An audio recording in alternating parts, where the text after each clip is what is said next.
నల్గొండ జిల్లాలోని మునుగోడు రోడ్డులో ఉన్న ఈద్గాలో బక్రీద్ ప్రార్థనల్లో మంత్రి కోమటిరెడ్డి వెంకటరెడ్డి పాల్గొన్నారు.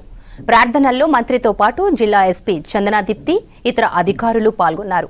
బక్రీద్ పండుగ అంటేనే త్యాగాలకు ప్రతీక అన్నారు. పేద ముస్లింలకు ఇండ్లు కట్టిస్తామన్నారు. విద్యారంగంలో ముస్లింలకు రిజర్వేషన్లు కల్పిస్తామన్నారు.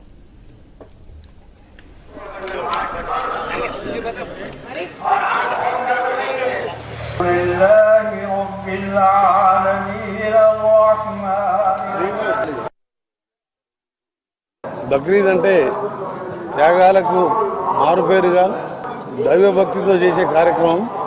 ముఖ్యంగా నల్గొండ టౌన్లో గత 30 సంవత్సరాలుగా హిందూ ముస్లిం తేడా లేకుండా కలిసిమెలిసి ఉంటున్నాం, అన్నదమ్ములాగా కలిసి ఉంటున్నాం. ఇప్పుడు ఇంకా కూడా రాబో కాలంలో ముస్లింలకు సంబంధించిన ప్రతి సమస్య మీద వాళ్ళకు ఇల్లు కట్టించే కార్యక్రమం కానీ, వాళ్ళ శ్మశాన్ వాళ్ళ బరియల్ గ్రౌండ్స్ 2-3 సమస్యలు ఉన్నాయి, దాన్ని కూడా పరిష్కరిస్తాం. ఈ ఈద్గాను కూడా వచ్చే రంజాన్ నాటికి, ఎందుకంటే జనాభా పెరిగిపోయింది కాబట్టి గతంలో దీనిని డెవలప్ చేయడం జరిగింది.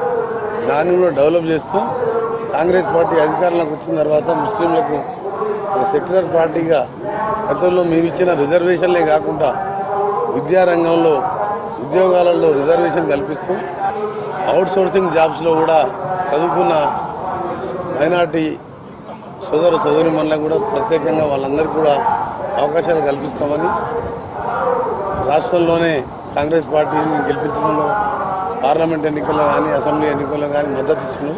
మరొకసారి ముస్లిం సోదరుమణులందరూ కూడా బక్రీద్ శుభాకాంక్షలు తెలియజేసుకుంటూ